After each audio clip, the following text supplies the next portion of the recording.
मी सटाण्यामध्ये प्रचारात असताना मला त्या ठिकाणी आमचे मोठे बंधू गणेश भाऊंचा फोन आला का महाराष्ट्राचे मुख्यमंत्री साहेब आपले फडणवीस साहेब यांचा त्यांना कॉल आलेला होता की गोकुळला घेऊन तू मुंबईला पोच।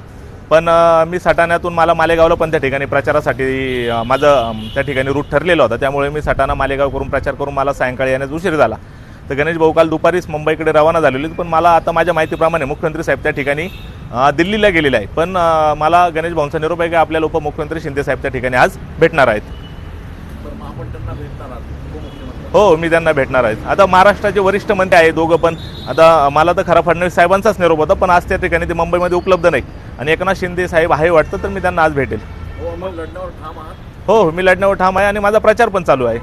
काल पण मी त्या ठिकाणी सटाण्यामध्ये व्यक्तिगत सगळ्या नगरसेवकांच्या गाठीभेटी घेतल्या, नंतर सायंकाळी मी मालेगावच्या नगरसेवकांच्या गाठीभेटी घेतल्या।